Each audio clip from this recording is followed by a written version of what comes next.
Adar, Abhinandan, Abhar. Namaskar and a very good evening to all.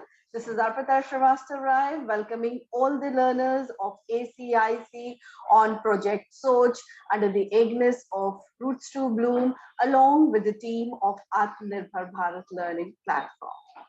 Well, as you all know that the group of 20, I mean G20, is the premier forum for international economic cooperation. It plays an important role in shaping and strengthening global architecture and governance on all major international economic issues. And today I'm going to start session by quoting a statement by Mr. Harsh V. Shringla, an Indian chief G20 coordinator and a former foreign secretary, while addressing a meet on the G20 on the road of presidency, made a statement that India, as the next G20 president, will identify, highlight, develop, and strengthen international support for prioritizing of vital importance in diverse socio-economic sectors ranging from energy, agriculture, trade, digital economy, health, environment, to employment, tourism, and anti-corruption and women empowerment, including in focus areas that impact the most vulnerable and disadvantaged. And further, he also added when he said our G20 president would place India on the global stage and provide an opportunity for India to place its priorities and narratives on the global agenda.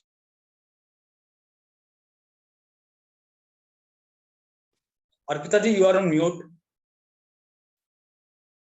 Arpita ji, you are on mute. Who is with us. And let me introduce you to our chief guest, a very dynamic personality with a success mantra where she believes is start wherever you are, use what you have, and do what you can. A real example, a live example, I must say, of a good governance and a leadership.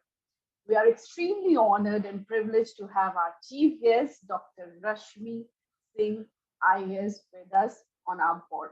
Welcome with us, ma'am. Thank you, Arpita. Thank you. Thank you, ma'am. Before I invite the dynamic lady on this floor, let me give a little introduction about her profile to our learners and our viewers. Allow me to give your introduction, ma'am. Okay. As I said, Rashmi ma'am is an IAS officer who has worked extensively for a pro-poor governance reforms and women empowerment issues at policy and programmatic levels. She has conceived and implemented several innovative strategies towards poverty alleviation and social inclusion of vulnerable groups. Her career spans working in the state government of Delhi and Union Territory of Andaman and Nicobar Islands, Ministry of Women and Child, Government of India, to the urban local bodies in India. As Secretary of the New Delhi Municipal Corporation, she introduced a new culture of civic engagement over issues like sanitation, environment protection, value education for children. A notable initiative by her was monthly Suvidha camps, where departments were brought face to face with citizens to settle their grievances. As Secretary in Andaman and Nicobar administration, she started several innovative programs to enhance the outreach and effectiveness of the Department of Industry, Social Worker, and Welfare and Administrative Reforms, which was headed by her. Steadfast in her commitment to foster instrument for governance action, she encouraged the setting up of a governance forum for child rights at different levels and assured a new series of Shakti Samanvay camps, converge camps for women, so as to bring government scheme closer to people living in remote locations, including the different terrain of Nicobar group of islands. Another pioneering initiative taken by her was to set up a wellness center for women at Cold Bear by the name of Arunodaya for holistic wellness of women, including physical, emotional, and spiritual wellness. The center benefited many women suffering from depression, domestic violence. We could now come up out their zone of silence and give vent to their expressions. Another significant contribution by Ms. Singh was to promote local handicraft utilizing coconut as a raw material, which was earlier going waste. She even tied up with the master artisans and designers from Mumbai and Delhi to explore local potential and build capacities of hundreds of women from low income groups who were first generation learners. As the founder director of Mission Converge Samajik Suvidha Sangam in Delhi, she was instrumental in laying the foundation, structure, and processes which define her internationally acclaimed program, which created new paradigm of governance by allying government policies and delivering mechanism to reach out to the vulnerable and building effective public-private community partnership for social inclusion. As the executive director of the National Mission for Empowerment of Women Government of India in the year 2011 and 14, she was instrumental in building a nation action plan from saving the girl child in India under the Beti Bachao, Beti Padhao is a visible outcome of these endeavors. Ma'am supported several initiatives at her native village in Bihar for education for underprivileged children and creating livelihood opportunities for women as a part of the valuable contributions. Now I'm very proud to also acknowledge some of her accolades. Well, she has been honored nationally and internationally for her work. Some of the notable awards and recognitions she has received are the Commonwealth Association for Public Administration and Management Innovation Awards for Tri Shakti, Mission Converge Leadership Award for International from University of Minnesota, USA, Women of Excellence Awards from FICCI FLO, Devi Ahilyabai Holkar Award, Tri Shakti Award by the Ministry of WCD Government of India, and Devati Modi Shri Shakti Samman, TP Junjunwala Foundation Award, Kashi Vidyut Parishad Award, Distinction Award for Lady Shri Ram College, and the first Atal Samman Award for exemplary contribution in public sector in 2019. Well, talking about her academic qualification herself, she is a bachelor degree from Lady Shri Ram College, Delhi University, and has an MPA from Hopwood Humphrey Schools of Public Affairs at the University of Minnesota, USA. She also has a postgraduate diploma from the IHS Erasmus University, Netherlands. She has recently been conferred with doctorate degree from the University of Lucknow for her thesis on women-centric converge and approach to good governance.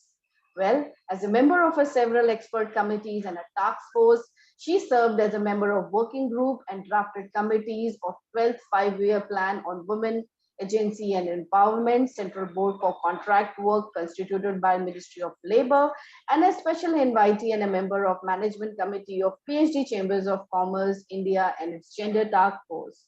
She was also nominated as an expert member of Beijing Plus 20 Sterling Committee, convened by UN Women India. She was the national convener of MDC post 2015 Development Agenda on Gender Issues, anchored by the United Nations India Office on Gender. She was the first registrar for UID in India to develop a methodology for linking homeless persons with Aadhaar and creating an institutional mechanism for meeting needs of safe shelter, nutrition, health, livelihood needs for most vulnerable. I'm really glad to have your applause, ma'am. And now our viewers will love to hear from you. Welcome once again, ma'am. Over to you. Thank you for a very, very detailed introduction. However, the introduction seems incomplete because probably it's been taken from the, what's appearing on, internet, which does not really talk about where I am today. So I'll be happy to tell the audience that as on date, I'm located in Jammu and Kashmir, the beautiful place of Jammu and Kashmir, where I serve for the government as the Commissioner of Taxation, GST, and besides other things that social sector takes me through. It is one of my primary duties today to be looking at this particular area of finance, revenue generation. Yeah, and so I thought I must tell you that where I am right now, because a lot has been talked about, gender, social inclusion, my work with the children. And this is what is, like a paradox for any IAS officer, that there are different hats. At times, there are multiple hats, and you have to keep adapting to the hat that you have and do your full justice to it. So, I wanted briefly to underscore this, but, I want to compliment the fact that you've taken up a very important topic. Pradeep ji is here. Arpita, you from Mumbai. Pradeep ji is from Lucknow.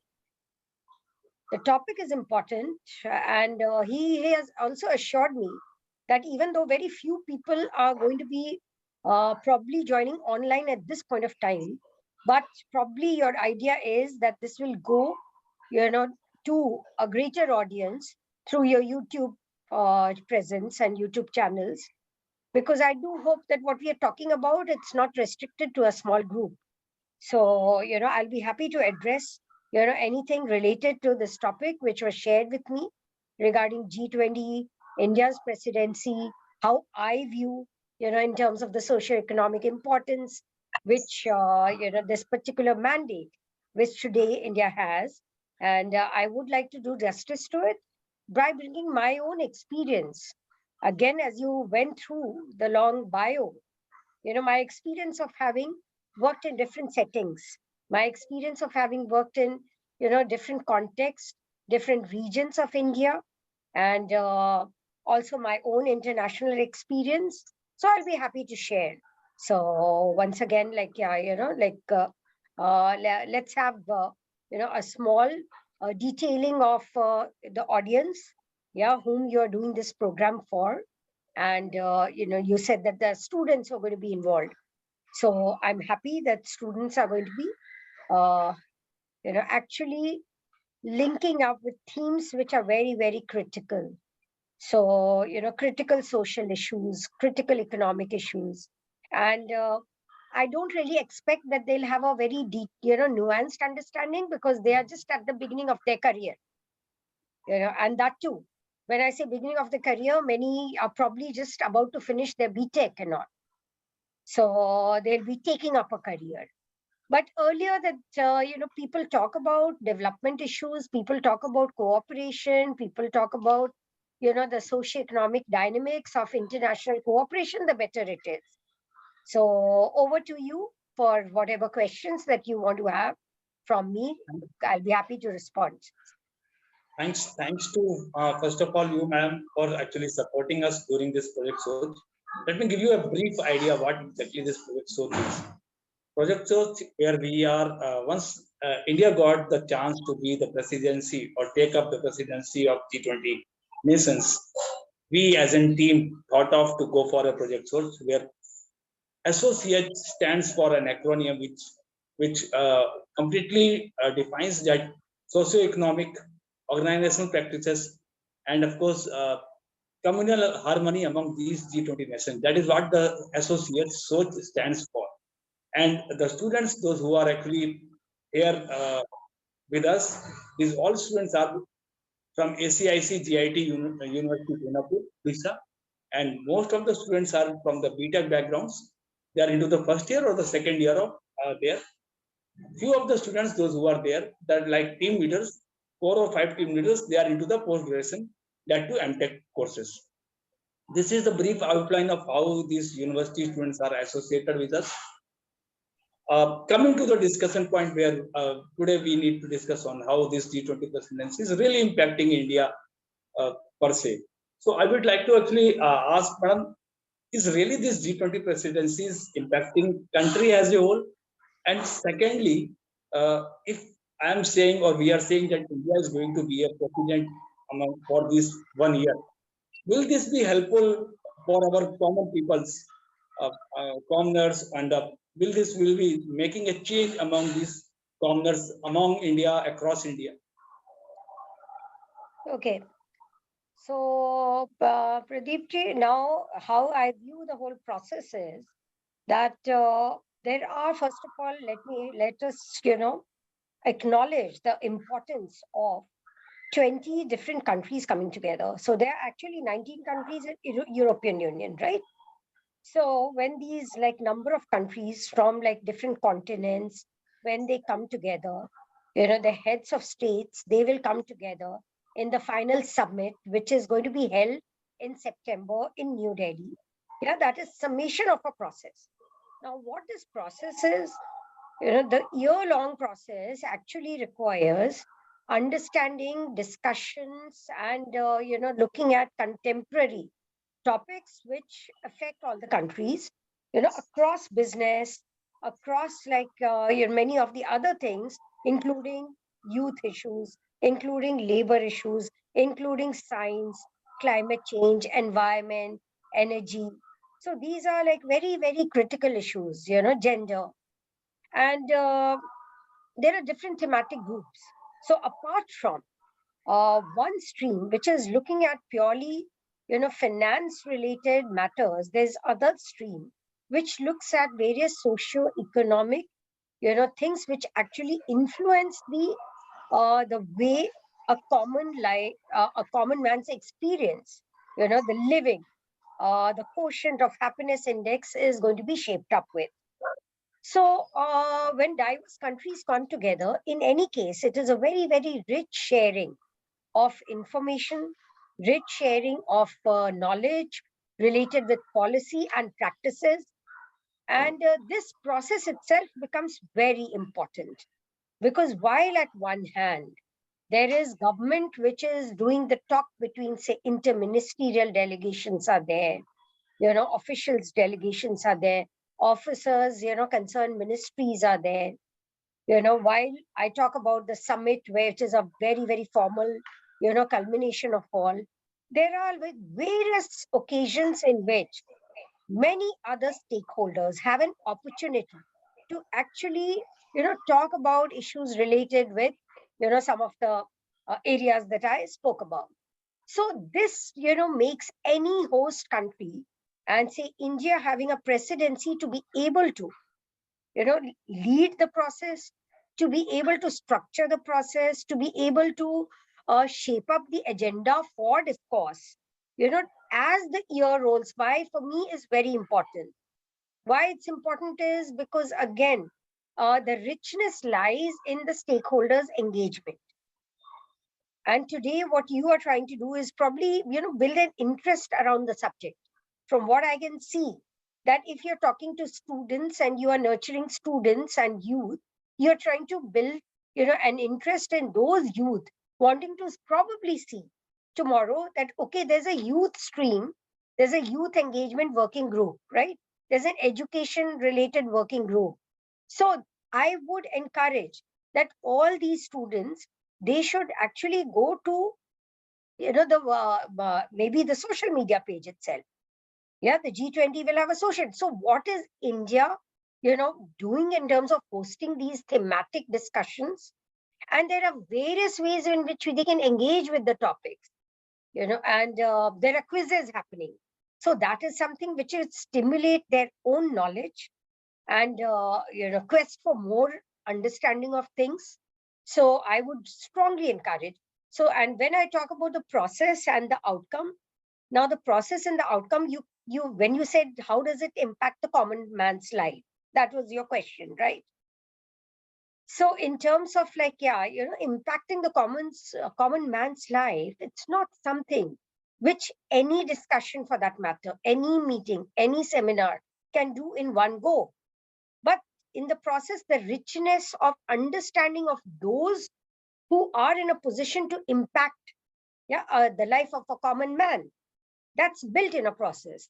Say, somebody who's like handling, any portfolio, be it through political executive, yeah, their own understanding, the bureaucrats, their understanding, then the kind of partnerships which are talked about, when we say stakeholder engagement, the civil society, the youth engagement, women's engagement. So it's actually happening at different levels.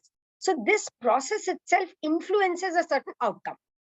What outcome we are looking at? I totally agree with you that there can not be a better outcome than thinking about, improvement in a common man's life. At the same time, we are also talking about an ecosystem as a whole. Yeah, so when we say improvement in common man's life, while everything is citizen-centric, while everything is people-centric, let's also not forget about the general environment, the air we breathe, yeah, the quality of water that you drink. So there are all these, probably related things which are very, very imperative that they are spoken about, yeah, in terms of, water, energy, sanitation, in terms of mobility, in terms of, I would also come to abstract things which may not be measured, may not be as tangible, like measuring a road, or making a school. It's, say, quality of education. Yeah. It's, say, mental health. Now, not so tangible. Yeah. But mental health today is a huge issue, which I'm aware that most of the countries are actually grappling with. So somewhere in most of the discussions, which happens in working groups, in thematic groups, in different sessions. So there was naturally a propensity then of various countries to be sharing what the challenges are and to be sharing their experiences, to be sharing their way forward. So this builds a much better, tool equipping those who are in a position again to be able to implement policies, to be able to, even make policies. Because as I said, okay, end is you come up with certain policy recommendations, right? So even to come up with policy recommendation, the entire process of stakeholder engagement becomes very, very critical, to shape the understanding and look at the nuances, to look at voices from the ground. So I hope you understand the critical importance of this process. Yeah, I do agree on that. How the stakeholder consultation can be actually saved because of these meetings and because of the presidency of uh, which India is going to take up. Secondly, madam, because you had been into bureaucracy since long for long, and people across the globes are coming into India, and you might be going in for policy discussion and otherwise also. What exactly the first thing comes in the mind of the people those who are coming from overseas to India? How they actually look into the India's perspective? What are their views about the country India? I would like to know. Well, I personally feel it's not, my experience per se directly right now, but otherwise, not through the G20 process, but I'm in a position to comment, in terms of the interactions which I've had with like delegates across, many other similar, similar discussions when the different countries meet, or otherwise also the exposure which, people coming, from different countries to India, the kind of exposure, or like when we go abroad. So I think there's a lot of excitement about the promise which India holds. And when I say excitement, uh, you see the kind of positioning that India has to be able to influence policies, the discourse, the narratives. So that is something which definitely is valued. And I would also feel that people are kind of intrigued also about many things in India. When I say intrigued, for example, there was, a professor from America who had visited at a time when there was Kumbh happening. And he was, I could not, I can never kind of forget the expression on his face that how is this, huge sea of people, the ocean of people, come for days and days and days, and the entire system works, in a manner in which, like, it was something which he thought was impossible. That, how can you all take care of the ocean of people? Now, in India, it is a reality, right? I mean, we always have seen people around. Kumbh is obviously a much, much more huge phenomena where, the seamless conduct of like programs like Kumbh is, of course, very, very enigmatic and intriguing for most of the people who watch it even in a proxy. And for that matter, even our festivals like Chhat, I come from the state of Bihar. And in Bihar, like, when we have Chhat, it's a huge congregation of people. Again, like, coming out of their own, Hindi mein jo aap isko shraddha bolte hain, the faith, right? So they're coming, from a certain faith that they have. And the people who are into this, performing of Chhat themselves. So they go through 3 days of very, very rigorous ritual of, 48 hours, say, without water. And so it's all very rigorous. So for many people, again, yeah, it's like very intriguing that, how these festivals and the kind of bonding which people have on these occasions. And at the same time, I would say that built around the festivals, there's entire industry, creating livelihood too. There are many people who are like actually looking forward to these occasions when they can actually make, their own products to be sold, or for that matter, services to be rendered. So that itself becomes an industry.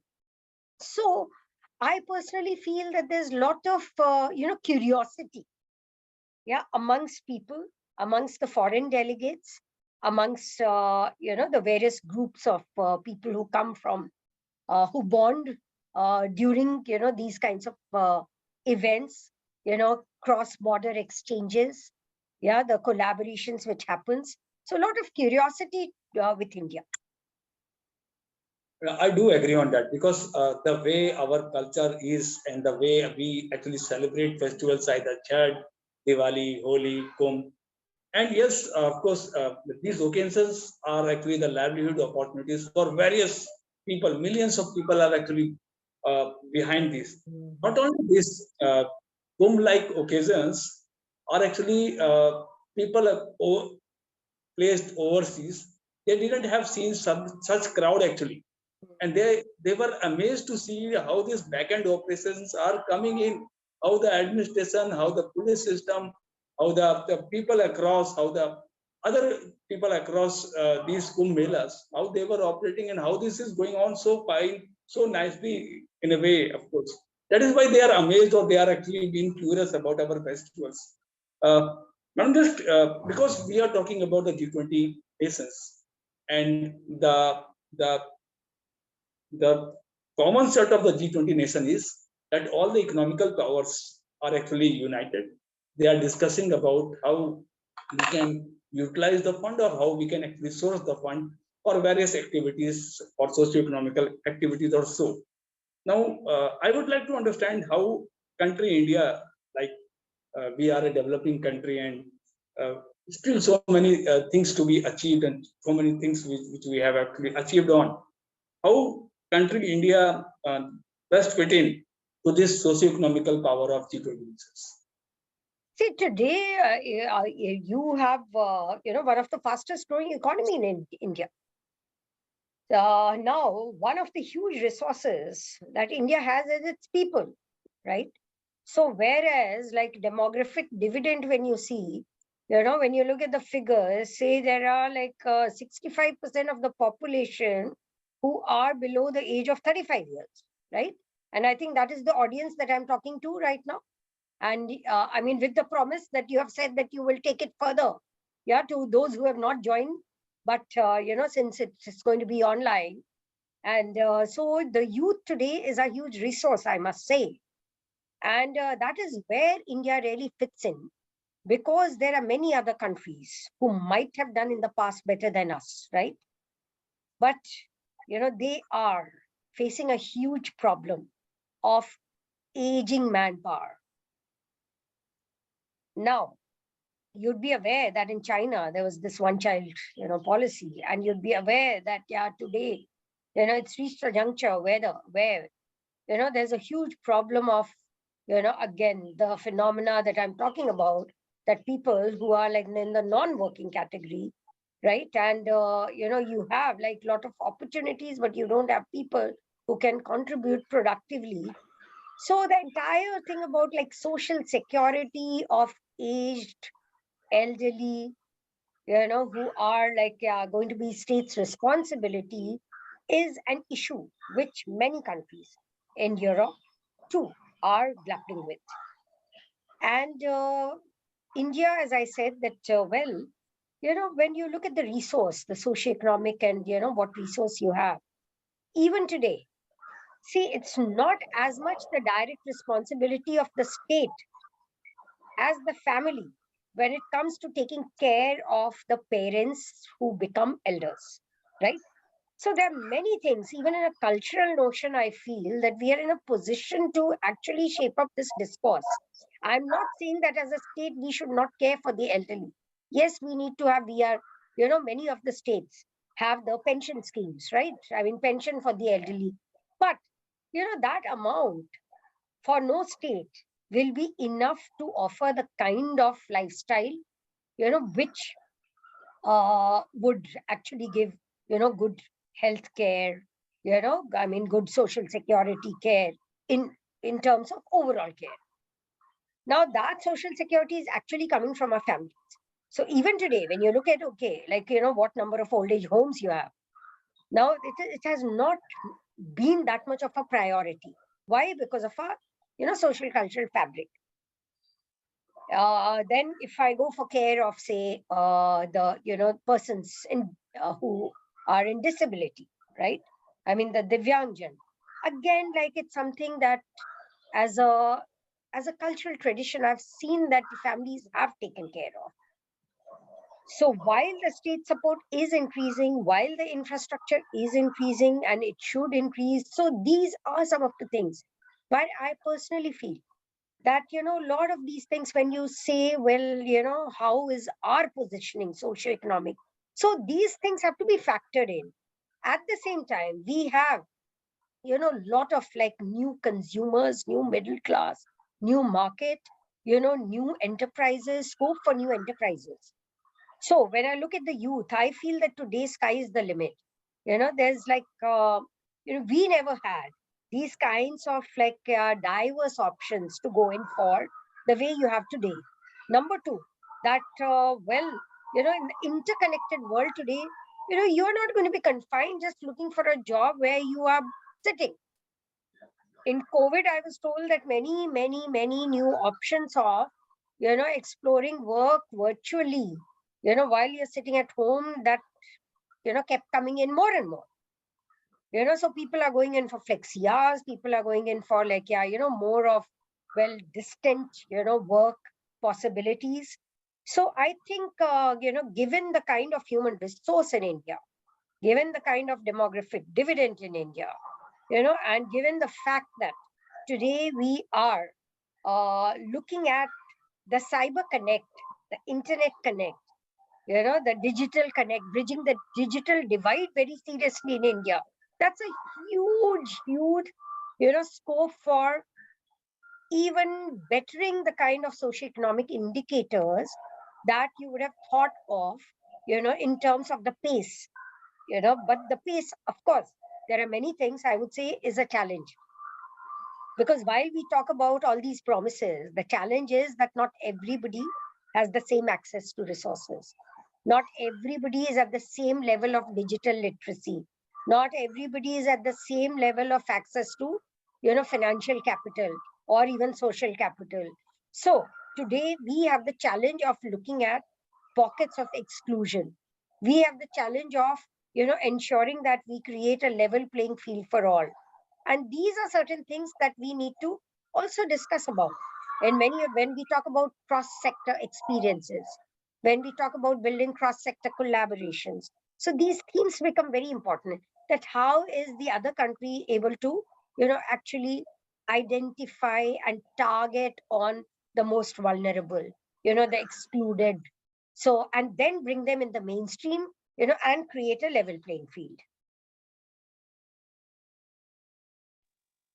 Yes, ma'am. Because India at 75 years of independence, and in terms of global recognition, India can be termed as an young India. So that's how Prime Minister Modi ji is also been actually addressing whenever he is addressing, and other leaders. And of course, we all know how young Indians are the resourceful for these things. Just I would like to understand one thing, that if we are talking about the G20 nations, and we keep on actually seeing how other countries are working in. So, what is the way forward, or how we can look on that uh, the the transition from one country to another, the good practices which can flow in from other countries to us? You How should it be, can see, be? Pradeep, yeah, I think you should always be open to learning from good practices. That's one thing that, yeah, rather than like, yeah, we know it all. No country, no country can actually claim it. Yeah. And, if you have seen the theme of this year's G20, it's Vasudev Kutumbakam, right? And, in terms of one family, one future, we need to actually learn from each other and learn the best, and also collaborate. And see, when I look back at my journey, I've traveled a lot in other countries also, thanks to many of the very innovative programs that I've had the opportunity to work for, right? Whether it's like Mission Convergence, Samajik Suvidha Sangam, whether it's like, yeah, through the Ministry of Women and Child, the starting phase of like, the building the National Plan of Action for arresting child sex ratio, and, now the Beti Bachao, Beti Padhao, when it unfolded, with a very, very, new kind of campaign. So when I look at my own experience, like my probably, there were many things which I could see that, okay, if, something is being done for this sector in this manner, why can't we adopt? To give an example, say Brazil was an example long time back. When I went there, we saw a program unfolding on ground. It was called Bolsa Familia. Incidentally, President Lula was there at that time, and even now he's the president, right? And that program had really taught, a lot of new ways of doing things, a lot of insights about, how do you look at, families in need?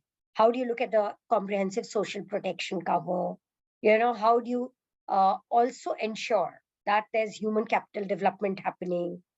So a lot of these insights, which I could actually use in, building up the Mission Convergence program, and which was rolled out in Delhi. And I tell you that based on this program, this was more like, piloting new things, including, say, like DBT, yeah, unique identity. Yeah. So when Arpita read out my profile that I was the first registrar for enrolling under Aadhaar a homeless person. Now, all these like lessons were, drawn from these processes of seeing, how do you make everybody count? So making everybody count in the system is that's a very Herculean task. But, you have to go out of the box. So there are solutions, and the solutions like, we saw in Brazil, there was a community kitchen. It was like called Popular Restaurant. So when we came back to Delhi, yeah, we started something like Jan Rasoi, Jan Ahar, so those programs where the poor could also get food at very subsidized rate, and, rather than the typical PDS ration. So in many ways now, they also are very curious to learn what we do. For example, I saw that there was a lot of interest in knowing about women's self-help groups, women's participation. How do we build these, these microcredit enterprise? NRLM today is a very, very successful program of the government, where women's capital, social capital is built, where it's not just looking at bringing women together, as a women collective, but it's an entire process in which, like, yeah, they are taken to different levels, including now like micro enterprise activities. So, in fact, in Srinagar, I had the opportunity to partner with a women's group there, thanks to the local NRLM team, and we could call them to run the state canteen over there. I mean, the state taxes department canteen there. So, women SAGs are running the canteen. Now, they're coming from very, very difficult areas, disadvantaged community, braving a lot of challenges, yet they've proved themselves that they can do it. So now these experiences, when others from other countries hear about it, building social capital of women, they are really interested in knowing more. Because you see, the process in many of the countries has been looking at individual units. Here I'm talking about a particular segment where we are, giving more thrust to group activities. So micro enterprise activity is where it's a group business. So it's a good exchange actually between countries to know what has potential, what works, what doesn't work, not be afraid of failures, but be interested in exploring more, which I think I would like to encourage my students who are listening. That you have to innovate, you have to experiment, and you have to share. So again, share both, share successes and failures. Don't be shy of that. Let me just give you an example. When I said share successes and failures, now yesterday on my Twitter account, if like somebody's on Twitter, they'll understand that it's a very powerful medium, by which people can connect in one go and communicate, what they are doing. So I saw that there was a girl called Pushpa. Now she connected to me. She's an Anganwadi worker, and she said that, look, I have won this, prize for making a poster, on how to combat anemia and the detrimental effect, on women of anemia through a vicious circle which she made. So I congratulated her. And so an Anganwadi worker, and here is an IS officer, and both are talking to each other through the medium of Twitter. And that girl was so elated. She's so thrilled that I have complimented her. So, do share. I would again suggest that, even in the peer group, if you do something good, it's always a feel good factor. Share. And if somebody else wants your help, don't be shy of giving help to promote each other's in the brilliance of ideas which you all will have. Just because we are running with sort of time, I would like to understand how we can actually process some of the good things which we are actually talking about. Like Japan, we are talking about the citizens, how they are actually responsible. And secondly, the Finland, the education system in Finland, or of course, women representation in South Asian countries. These three are just as sort of examples to us, and we keep on talking about. But what can be the one best way, or many different ways which India and Indian states can actually do for achieving these things? So you see, you have to translate the intent into action, right? I mean, that's a very, very given thing. That unless, just the intention is not good enough, unless it's accompanied by action. So, in forums like these, when there's exchange happening, I think one should now start going into detailing, like toolkits. And I, for one, has been, I've kind of, earned over the period a lot of conviction over creating these toolkits and being able to implement it. Because at times when you don't go into the detailings, things don't really happen the way you thought will happen, right?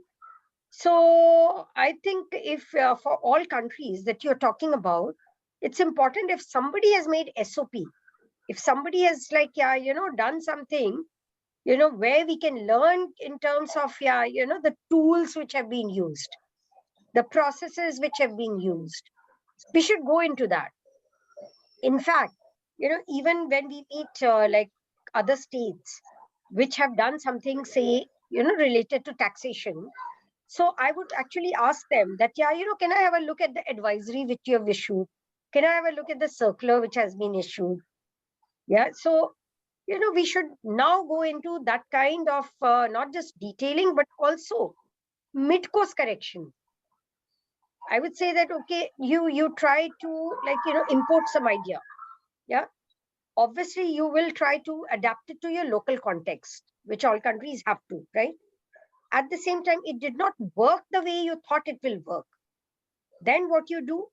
I mean, you have to be open to mid-course correction rather than just justifying that, no, it was a brilliant idea.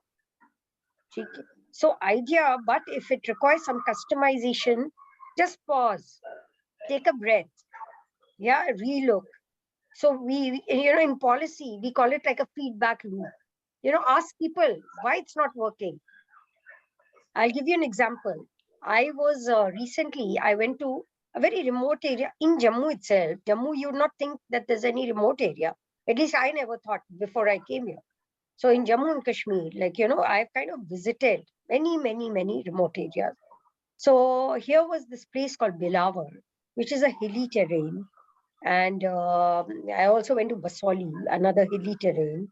And it's like around 4 hours, 4 to 4.5 hours drive from Jammu city. So there I have to, it's the experience that I'm sharing is as a Prabhari for a Gram Panchayat, Bilawar Rural. So we were looking for, the figures across different flagship schemes.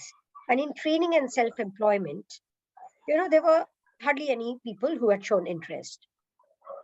So in the typical way, you feel that, okay, there are people who are not interested, but it's not so. Maybe we have not, done our bit in motivating them, in counseling them, in understanding the problem, because it's a program for youth.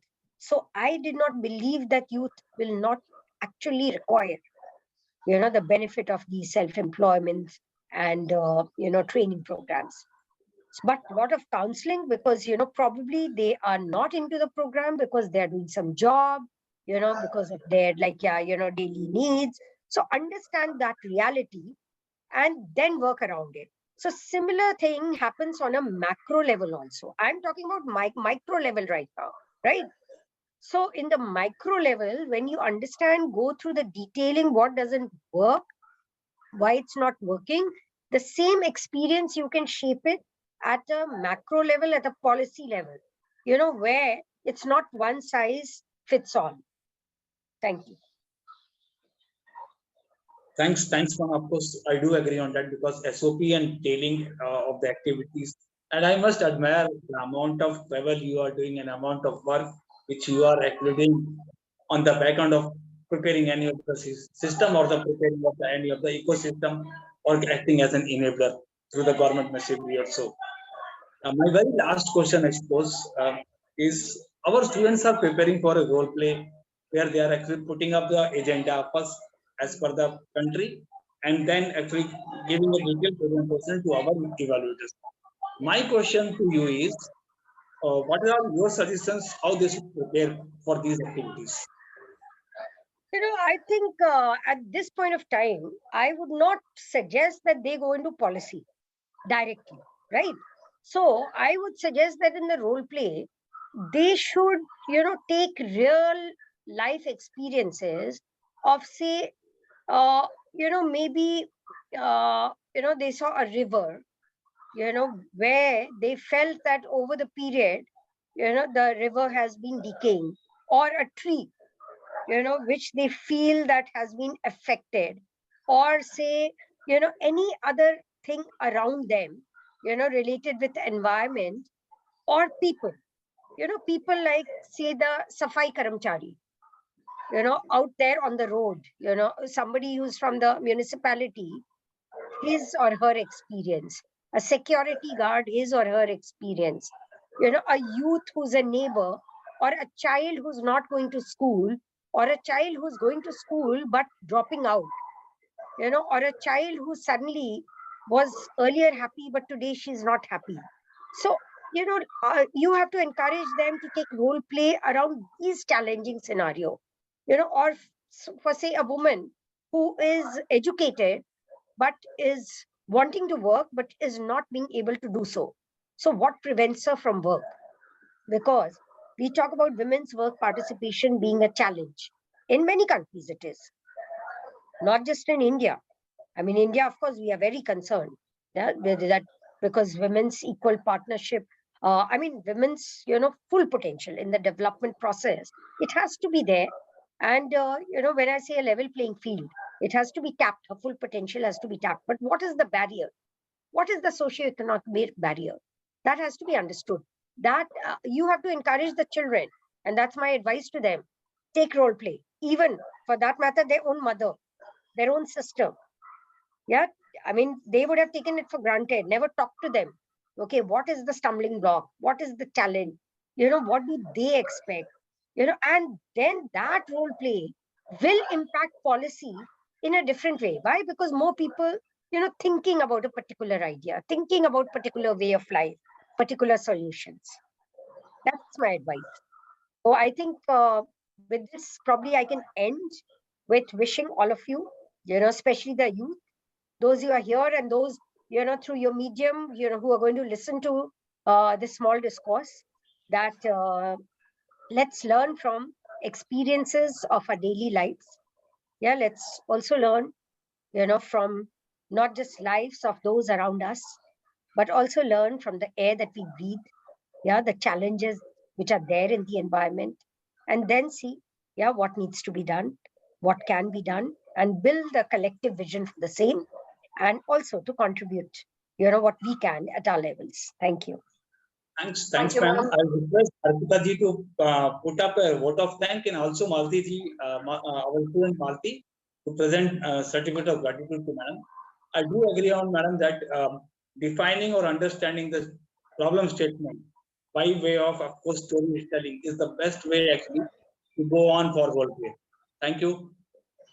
Over to Thanks, Arpita ji. Pradeep ji. Thanks, Pradeep ji. First of all, I might request all the learners to have a great thumbs up for the ma'am. She has really given a valuable insight, a crux to all you, as you are the future gems of our nation. And thanks to ma'am for her valuable time for enriching all of us with her excellent experience. Thank you. Thank you. All the best. Yeah. Thank you, you, ma'am. Have a great evening. Thanks a lot. All the best, ma'am. So students, moving on to, of course, closing for this discussion, Madam actually asked to us that, Mati, you can stop sharing. Madam asked me to actually take a review or a feedback from all the students. So starting from Malti, what was your view, how actually this movement of this session was, and what all the learnings you came to know through this session? Please let us know. I will be asking to each and every student because madam has asked so that this can be shared to her. And this has been recorded also. Malti, over to you. A one-liner or two-liner of feedback I required from you all.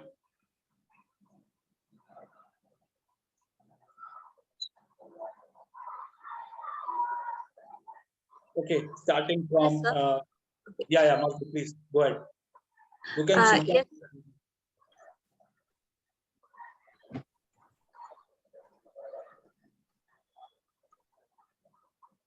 request all to prepare a one-liner feedback for this. Post that we will close the session, but I request all to actually prepare one-liner feedback on this. Light on kar do. Okay. Good evening, ma'am. Actually, I enjoyed the session, and the points you covered about what are the challenges nowadays are coming up, and how we as a youth extend our capabilities to alleviate all those problems. And actually, you're like you taught us about what all changes we can make in our attitudes, and how much in detail, in-depth comprehension we should do regarding this. And thank you for all these insights to learn about what are the problems are there outside in our surroundings. Thank you for that. Thank you, ma'am. Vaishnavi, your takeaway. Yes, sir. So the points which were mentioned by Dr. Rashmi ma'am, where the socio-economic culture, how the rates are changing, how the culture is affecting the present scenarios, the learnings we came to know about it. This was an interacting session with us. Gargi, your view. Good evening, sir. And today's session was very knowledgeous for me, and especially the part where she was talking about the climate change and all. And it has affected me a lot, and I have learned a lot from that as well. And how we as a youth can tackle all the problems that we will be facing in future due to climate change, and what we can do about it. That she has taught us. I think it was very knowledge is for me, and I'm very glad that I attended the session and I learned a lot of things. Thank you. Yeah, Rashmi, your takeaway.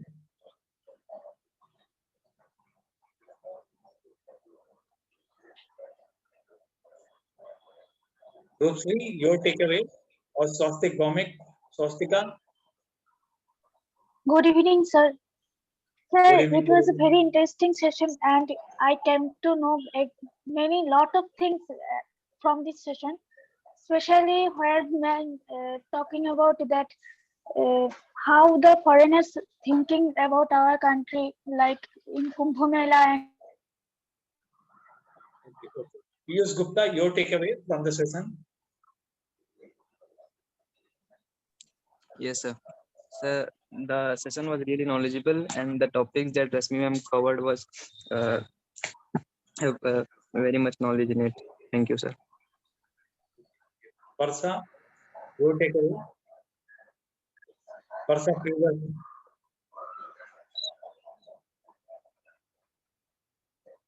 Abhay Panda, your takeaway from the session.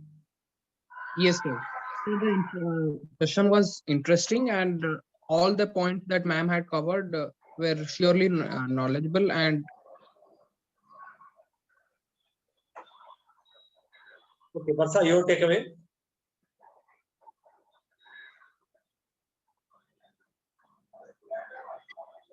Parsa Priyadarshini, can you unmute yourself and talk about the takeaway? Okay, our Kishore Singh, can I have your takeaway from the session?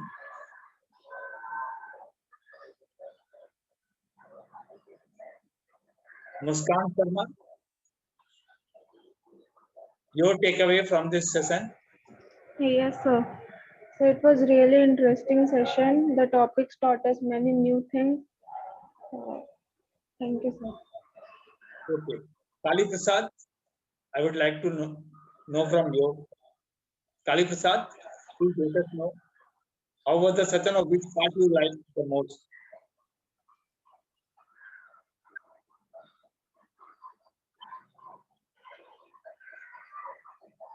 Mantini Lakshmi, Good morning, sir. It's really great to know new things about change and the mental issues. And it was a worthy session to learn new things. And thank you ma'am, for giving us the time. okay. Ananya, your takeaway and your pointers on which part of you liked. Good evening, everyone. First of all, so really thank you for inviting such dynamic personalities on the platform. All those interdisciplinary knowledge that I get over here is extremely valuable for me. I found the session like really intriguing. Not even a single minute I could afford to lose. So it was really nice, sir. Thank you. Okay. Sarvlata, And sir, one more thing. I yes. would like to ask ma'am that how she sees these kind of like projects. For example, our project SOCH, like what values she find. Okay. Okay. I will let you know her view on this. Okay. Thank you. Sarvlata, your takeaway from the session. Yes, sir. The session was really knowledgeable, and all the socio-economic things she spoke about, I learned many things from those. Thank you so much. Okay. Ipsita, your takeaway. Good evening, sir. Today's session is very knowledgeable and interesting. I'm extremely helped that you had positive experience. Thank you, sir. Which part you like the most?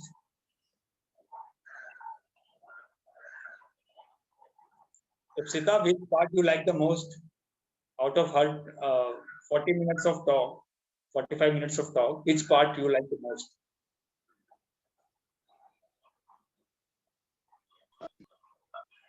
Okay, Brajesh, Your takeaway?